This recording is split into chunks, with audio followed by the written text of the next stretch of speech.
Hoje vamos explorar a mente de um dos pensadores mais ousados da história. Imagine só, 2.600 anos atrás, sem telescópios ou laboratórios, um homem se propôs a desenhar um mapa racional de todo o universo, desde a sua origem até o movimento das estrelas. O nome dele era Anaximandro.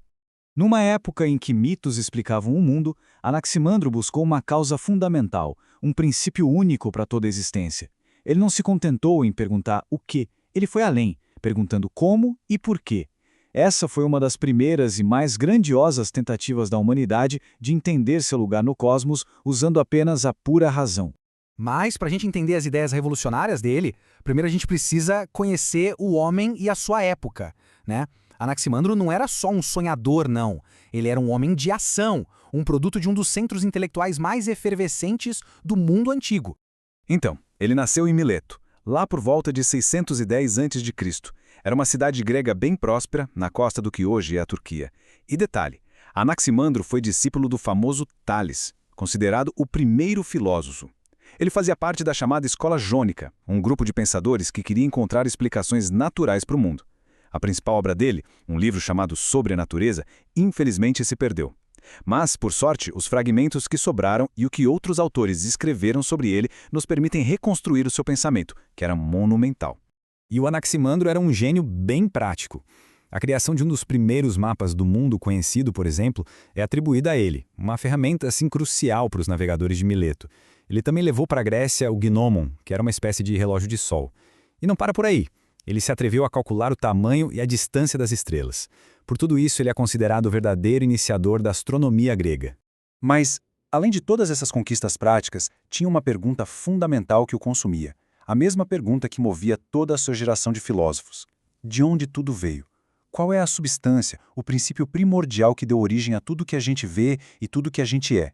E a resposta que o Anaximandro deu para essa pergunta foi um salto conceitual. Um salto tão grande que mudou o rumo da filosofia. Ele foi o primeiro a usar o termo arqué, que significa princípio. E a proposta dele para esse princípio foi algo completamente novo, totalmente abstrato. Pensa bem, o mestre dele, o Tales, tinha proposto que tudo vinha da água. A água é um elemento concreto que a gente pode ver e tocar. Mas o Anaximandro achou que isso não era suficiente.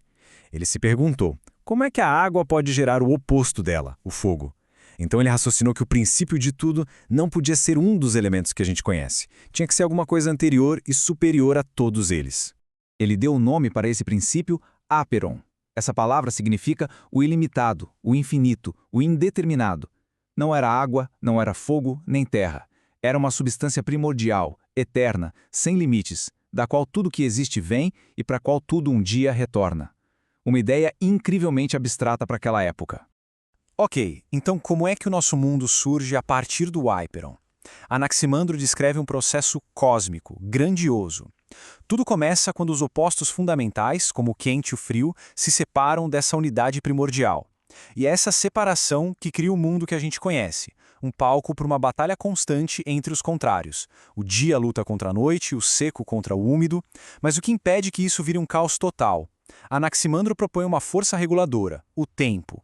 O tempo funciona como juiz cósmico, que garante que nenhum elemento domine o outro para sempre, e assim ele mantém o equilíbrio do universo. Com essa base filosófica toda, Anaximandro construiu algo inédito na história, o primeiro modelo mecânico e geométrico do universo. Foi uma tentativa de explicar os céus sem precisar dos deuses para nada. Vamos começar pela Terra. Para o Anaximandro, a Terra não ficava apoiada em água ou em pilares como se acreditava na época. Nada disso.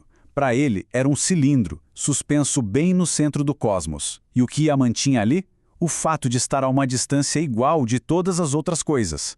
Essa ideia de um corpo flutuando no espaço por puro equilíbrio foi simplesmente revolucionária. E o que tinha ao redor da Terra? Bom, Anaximandro imaginou umas rodas cósmicas imensas, cheias de fogo, mas cobertas por uma névoa. E o que a gente vê como estrelas, lua e sol seriam, na verdade, furos nessas rodas. Furos por onde o fogo de dentro escapa. As estrelas seriam os furinhos pequenos na roda mais próxima. A lua, um furo um pouco maior numa roda intermediária. E o sol seria o maior furo de todos na roda mais distante e gigantesca.